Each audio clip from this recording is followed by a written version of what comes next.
Good morning students. आज मैं फिर से आप लोगों के सामने कक्षा 10 का क्षितिज भाग 2 का गद्य खंड का दूसरा चैप्टर बाल गोविंद भगत का चौथा भाग वीडियो लेकर के उपस्थित हुआ हूँ। अभी तक आपने देखा कि बाल गोविंद भगत किस प्रकार से सावन आषाढ़ के महीने में धान की रोपनी में लीन रहते थे, फिर उसके बाद भादों में अधरतिया तक गीत गाते थे, उसके बाद काती काती थी तो प्रभाती करते थे, और फिर गर्मी आता था तो संझा उनका चलता था। उस संझा में भी उमस भरी गर्मी में भी लोगों को शीतलता प्रदान करते थे अपने गीत संगीत से। यहाँ तक बात। अब आगे देखिए कि लेखक कहता है कि उनके संगीत साधना का चरम उत्कर्ष उस दिन देखा गया जिस दिन उनका एक बेटा मरा था। वो भी बेटा इकलौता था। वो थोड़ा सुस्त और बोधा सा था, बोधा सा नहीं, कम बुद्धि का था।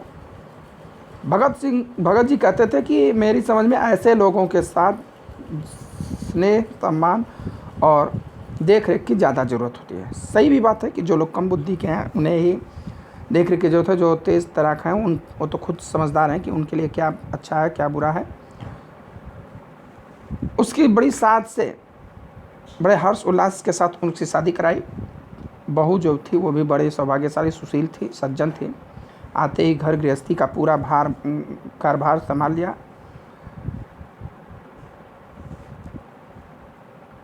बेटा बीमार हो, गांव में कोई बीमार हो, इसकी खबर लोगों को शायद चले या ना चले, लेकिन जब कोई भी मर जाता है गांव में, आप लोग भी देखते हैं, सभी लोग गांव से बिलोंग करते हैं, उसकी खबर ज़रूर सबको पता चल जाती है। लेखक को भी इस बात का पता चला। बेटे के बीमार होने का पता लेखक को भी नहीं चला था, लेकिन मर गया तो उसकी भी पता चला। तो गए तो देख करके आश्चर्यचकित रह गए।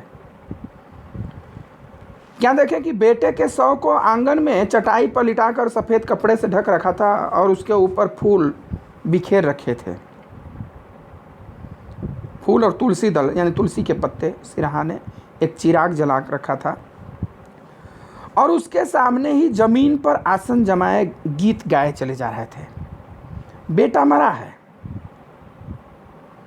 और वहीं पर गीत गाए चले जा रहे हैं। वही पुराना स्वर, वही पुरानी तल्लीनता, उसमें कोई लचक नहीं, कोई दुख नहीं, कोई शोक नहीं कि नहीं बेटा मर रहा है तो रो रहे हो, हम कैसे खुशियाँ मनाएं। नहीं, वही पुराना स्वर, जो लय स्वर उनको पहले था, वही स्वर आज भी। घर में पतोहू रो रही थी, जिसे गांव की औरतें चुप कराती हैं, बहनी चुप हो जा ज़्यादा ना रोता इत्यादि कहकर वो चुप करा रही थी, लेकिन ये गाए जा रहे थे। गाते गाते कभी कभी पतोहू के नज़दीक भी जाते और उसे रोने के बदले उत्सव मनाने को कहते हैं। कहते पगली, ये रोने का समय नहीं है, उत्सव मनाने का समय है, जश्न मनाने का समय है। कुछ लोग इस बात को देखकर कहेंगे कि बुढ़ा बेटे के शोक में पागल हो गया है, लेकिन वो कहते हैं कि नहीं, आत्मा का परमात्मा से मिलन हो गया है, आत्मा परमात्मा के पास चली गई है, बिरहनी अपने प्रेमी से जा मिली है। भला इससे बढ़कर आनंद की कौन बात हो सकती है। सबसे अहम बात होता है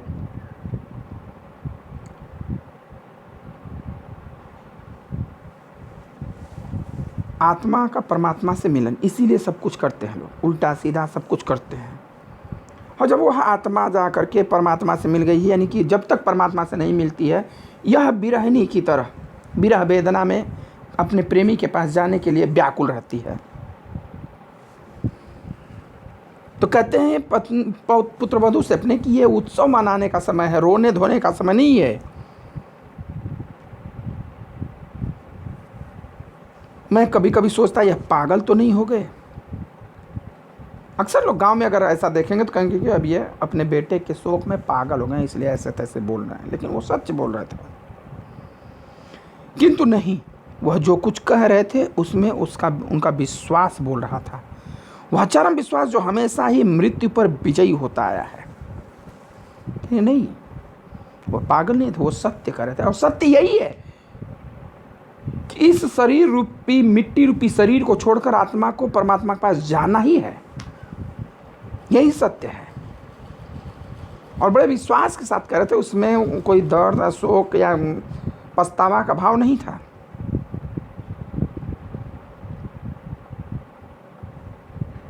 बेटे की के क्रियाकर्म में तूल नहीं किया। तेरा ही घाट फाट में बहुत ज़्यादा तुलता पड़ा नहीं। कबीरदास के शिष्य थे तो बड़े सहज भाव से उनका अंतिम संस्कार किया, और जो कुछ भी भंडारा वंडारा होना था वो बड़े ही सहज भाव से उन्होंने किया। पतोहू से ही आग दिलवाया। ये उस परंपरा का विरोध किया जहां पर कि स्त्रियों को निम्न समझा जाता था, स्त्रियों को शमशान घाट पर जाने से वंचित किया जाता था। उस समय उन्होंने उस परंपरा को तोड़ा और पतोहू से, अपने बहू से ही बेटे के चित्ते को आग लगवाया। यानी बहू स्त्री के मान सम्मान को बढ़ाया उन्होंने। किंतु जब ही श्राद्ध की अवधि पूरी हो गई, यानी 13 दिन पूरा हुआ, 13 दिन बीता, पतोहू के भाई को बुलाकर उसके साथ कर दिया। बहू के भाई को बुलाया और उसके साथ विदा कर दिया। यहाँ तो लोग कहते हैं नहीं 6 महीने तक कहीं जाओगी नहीं, 1.25 महीने तो कम से कम नहीं जाना, लेकिन 13 ही बीतते ही उसके भाई को बुलाया और उसके साथ विदा कर दिया, यह आदेश देते हुए कि इसकी दूसरी शादी कर देना।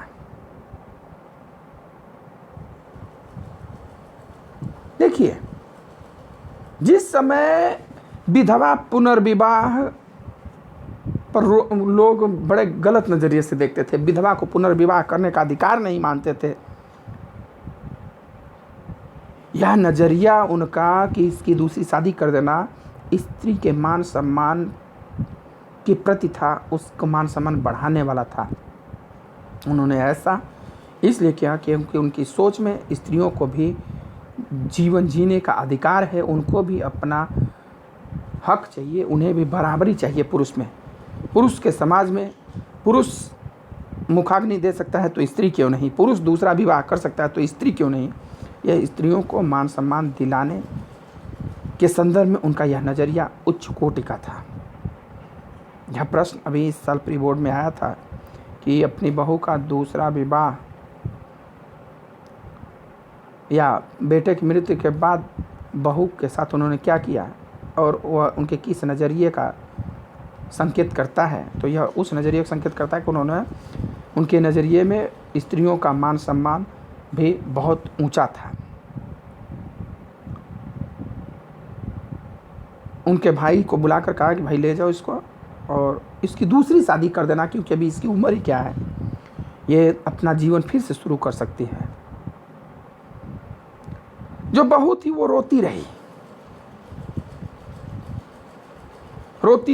कि नहीं मैं नहीं जाऊंगी, आपको बुढ़ापे में कौन देखेगा, आप बीमार हो जाएंगे तो आपको दवा पानी कौन देगा, आपको रोटी बना के कौन खिलाएगा, मैं पैर पड़ती हूँ, मुझे अपने चरणों से अलग नहीं कीजिए। लेकिन भगत का निर्णय अटल था, क्या तू जा, नहीं तो मैं ये घर छोड़ करके चला जाऊंगा। और यह थी उनकी आखिरी दलील, आखिरी पेशकश। इस दलील के आगे बेचारी की क्या चलती, उसे जाना पड़ा। आगे अगर तू नहीं जाओगी तो मैं घर के छोड़ करके चला जाऊंगा, तू ही रहना है तब यहाँ पे अकेले। छोड़ करके चली गई। वो जानते थे कि अब हमारी उम्र ही कितनी है, बहुत जिएंगे, 1 साल 2 साल 4 साल और जिएंगे, लेकिन अभी इसके सामने इसका पूरा उम्र बचा हुआ है और हमारे चक्कर में अपना जीवन बर्बाद कर देगी तो ये बड़ा बुरा होगा। बाल गोविंद भगत की मौत भी उन्हीं के अनुरूप हुई, उन्हीं के अनुरूप, यानी उनके इच्छानुरूप, जैसा वो चाहते थे। हर वर्ष गंगा स्नान करने जाते, स्नान पर उतनी आस्था नहीं रखते जितना संत समागम और लोक दर्शन पर। हर वर्ष गंगा स्नान करने जाते हैं, जो 30 कोस दूर था उनके घर से। स्नान ध्यान में, पूजा पाठ में बहुत नहीं कि पूजा पाठ करेंगे तो ईश्वर की भक्ति मिलेगी, नहीं। उनका स्नान ध्यान करने का मतलब कि वहाँ जाएंगे तो साधु संत आएंगे, उनका प्रवचन सुनेंगे, बहुत से लोगों को देखेंगे, लोगों से मिलेंगे, लोगों की संस्कृति व्यवहार आदि देखेंगे। ये भ्रमण का हम लोगों का एक ये उद्देश्य होता है। मनोरंजन ही नहीं होता, मनोरंजन के साथ साथ हमें सीखने को मिलता है। वहाँ अनेक प्रकार के लोग आएंगे, अनेक भाषी लोग आएंगे, अनेक क्षेत्र के लोग आएंगे। उनकी संस्कृति, उनकी भाषा, उनका रहन सहन भी हमें देखने को मिलेगा। बड़े बड़े संत महात्मा आएंगे, उनका उपदेश सुनने को मिलेगा, प्रवचन सुनने को मिलेगा। इस उद्देश्य से वो और जाते थे, पैदल ही जाते थे। करीब 30 कोस पर गंगा थी, 30 कोस यानी कि 90 किलोमीटर दूर गंगा जी थी। कहते थे साधु को संबल लेने का क्या हक, क्योंकि ये साधु और गृहस्थ दोनों का जीवन जीते थे। तो कहते कि जो साधु होता है उसे सहारे की आवश्यकता नहीं पड़ती है कि आप हमें घर बना के दीजिए, आप हमें खाना बना के दीजिए। साधु को इस सब की जरूरत नहीं होती है।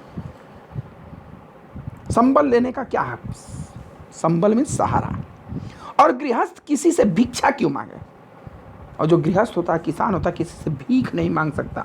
इतना स्वाभिमानी होता है, मर जाएगा लेकिन भीख नहीं मांगेगा, ये जानिए।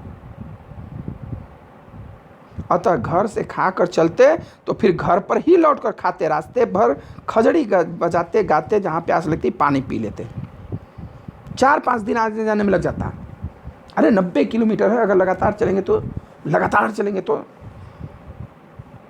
1 से 1.5 दिन जाने में लग जाएगा, 1.5 दिन, फिर 1 से 1.5 दिन आने में, और वहाँ 1-2 दिन घूमते फिरते थे, संत समागम, सत्संग इत्यादि सुनते रहते थे। 4-5 दिन लग जाता था।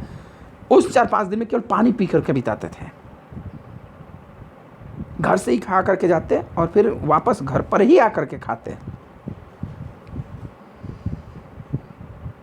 रास्ते पर खजड़ी बजाते, गाते जाते, कबीर के दोहा गाते। किंतु इस लंबे उपवास में भी वही मस्त थे। वो जुनून था उनके अंदर, कुछ नया करने का, नया सीखने का जुनून था, उत्साह था। तो इसलिए उन्हें थकान महसूस नहीं होती थी, वो मस्त रहते थे। परंतु अब बुढ़ापा आ गया था, किंतु टेक वही जवानी वाली। अब बुढ़ापा आ गया था, लेकिन जिद जो वही जवानी वाली, टेक यानी जिद, वही जवानी वाली जिद थी।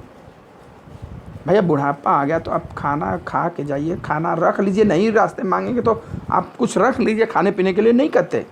लेकिन कहते नहीं। इस बार लौटे तो कुछ तबीयत सुस्त थी। जब इस बार गंगा स्नान से लौटे तो कुछ तबीयत सुस्त थी, कमजोरी थी। खाने पीने के बाद भी तबीयत नहीं सुधरी, थोड़ा बुखार आने लगा। आए तो आराम किए, खाए पिए, लेकिन तबीयत में सुधार नहीं हुआ, बुखार आने लगा। किंतु नेम व्रत को छोड़ने वाले नहीं थे। चाहे तबीयत कुछ हो, सुबह नदी स्नान पर जाना, प्रभाती करना, संध्या करना, खेती बाड़ी करना, वो सब करते रहते थे। बीमार थे तब भी। वही दोनों जून गीत, स्नान, ध्यान, खेती बाड़ी देखना, सब कुछ एकदम पहले की तरह नियमित रूप से चल रहा था। उसमें कोई भी परिवर्तन, किसी भी प्रकार का परिवर्तन या कमी बेसी नहीं करते थे। दिन दिन छीजने लगे मतलब कमज़ोर होने लगे एकदम से। दिन प्रतिदिन अब वो कमज़ोर होने लगे। नहाने धोने से लोग मना करते, आराम करने को कहा, किंतु हंसकर टाल देते रहते। क्योंकि घर पे तो कोई था नहीं, बहुत को भेज ही दिए थे, बेटा मर गया था कहते। तो उनके जो दोस्त मित्र थे, पास पड़ोसी थे, कहते अरे भगत जी रहने दीजिए, मत, बुखार है तो नहाइए मत, काम मत करिए, आराम करिए। लेकिन अरे ये सब चलता रहता है, बुखार क्या है, ये तब वैसे ही है। हंस कर टाल जाते। अपने नित्य कर्म में वो लगे रहते, उसमें कोई बदलाव नहीं किया। उस दिन भी संध्या के में गीत गाए। जिस दिन उनकी मौत हुई रात में, उस दिन भी शाम को संध्या गाए। सभी लोग थे, परंतु मालूम होता जैसे तागा टूट गया हो, माला का एक एक दाना बिखरा हुआ हो। परंतु अब उस दिन उनके स्वर में वो तालीनता नहीं थी, वो तन्मयता नहीं थी। एकदम कमजोरी सी, थका थका हारा सा लग रहे थे, मानो कि माला टूट गया हो और एक एक गुड़िया बिखर रहा हो।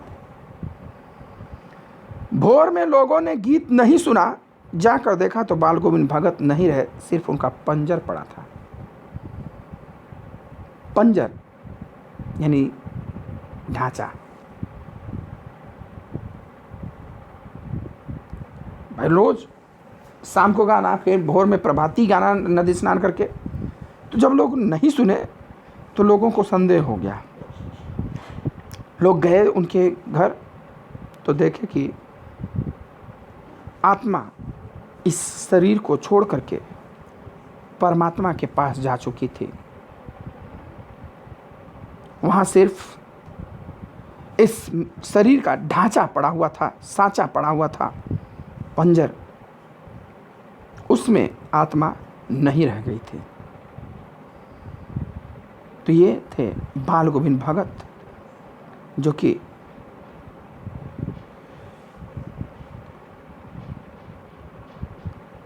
साधु और गृहस्थ दोनों के बीच जीवन जीने वाले, समाज को एक नई राह दिखाने वाले, स्त्रियों के प्रति मन में अपार श्रद्धा एवं सम्मान रखने वाले, पुराने परंपराओं नियमों को जो कुप्रथा हैं उनको खंडन करने वाले, जैसे कि स्त्री स्मशान घाट पर नहीं जा सकती, स्त्री क्रियाकर्म नहीं कर सकती, इनका खंडन करके उन्होंने अपने बहू के हाथ से ही बेटे को मुखाग्नि दिलावाया। और जो सबसे बड़ा था, विधवा पुनर्विवाह का खंडन किया उन्होंने और बहू को आदेश दिया कि वह अपनी दूसरी शादी कर ले।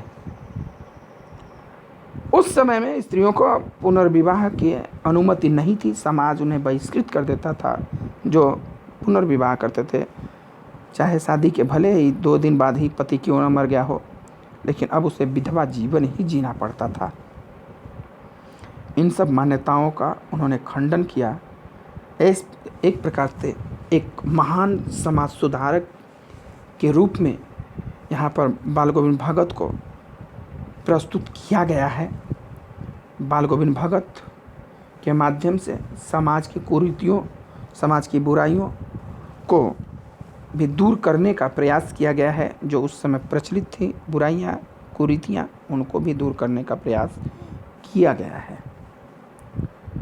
ठीक है, अब ये चैप्टर यहीं समाप्त होता है। इसमें से अगर आपको कोई समस्या हो, कोई परेशानी हो, तो आप हमसे पूछ सकते हैं फ़ोन करके, व्हाट्सएप के ज़रिए, कमेंट के ज़रिए। हम आपको उस समस्या का निदान ज़रूर कराने का प्रयास करेंगे। धन्यवाद, गुड बाय।